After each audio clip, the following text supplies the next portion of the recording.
61 na ang patay sa pagtaob ng bangka sa Ormoc City. At habang gumugulong ang investigasyon, sibak muna sa pwesto ang dalawang mataas na opisyal ng Coast Guard sa Region 8. Saksi si Rafi Tima. Habang gumugulong ang investigasyon sa paglubog ng MV Kim Nirvana B, kinumpirma ngayong gabi ni Eastern Visayas Coast Guard District Commander Captain Pedro Tinampay na nirelieve na siya sa pwesto. Hinihintay na lang daw niya ang kanyang kapalit.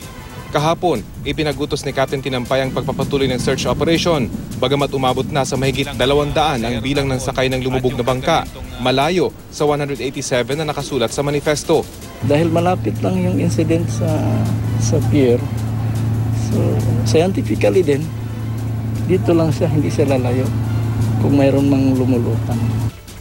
Sibak din sa pwesto si Coast Guard Ormoc City Station Commander Lieutenant Adonis Añasco at 2 pang miyembro ng Coast Guard na tumingin sa bangka bago ito naglayag.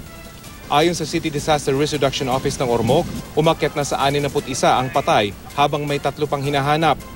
163 naman ang nakaligtas. Sa bahagi ng Camotes Islands na sakop ng Pilar, Cebu, emosyonal lang dapat sana'y masayang pagbabalik ng ilang residente. Kasama ng mga nakaligtas ay hinatid din ang 45 nasawi sakay ng BRP Batangas ng Coast Guard. Idiniretso ang mga labi sa gymnasium ng Pilar kung saan ito binasbasan ng pari. Masakit para sa mga kaanak ng mga biktima na bangkay na nilang masisilayan ang mga mahal sa buhay. Kung ang ilang pasahero galit sa nangyari, ang Amerikanong si Larry Drake hindi sang-ayon sa pagsasampa ng kasong multiple murder sa may-ari at 18 crew ng bangka. Itinuturing na bayani si Larry matapos niyang iligtas ang batang ito at 2 pang pasahero, kabilang ang isang buntis. I think it was just an accident. Everybody's saying it was overloaded. The captain did an illegal maneuver. But these people are saying all this stuff weren't on the boat.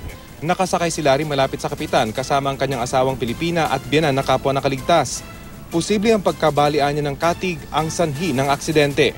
When he accelerated to get going, we heard this big crack. I think the right rear outrigger broke. A wave hit the left front and it brought the boat up and over it went. Some people are trying to say it just rolled over. 100% wrong.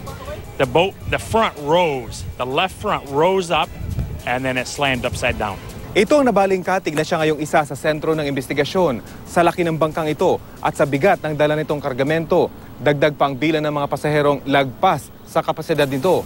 Posible mo nang bumigay itong kapirasong dugtungan. Ayon sa Coast Guard, isa sa ilalim sa stress test ang katig ng bangka para malaman kung akma ang tibay at disenyo nito sa inaprubahang laki at kapasidad ng MV Kim Nirvana B. Mula rito sa Ormoc, ako si Rafi Tima, ang inyong saksi.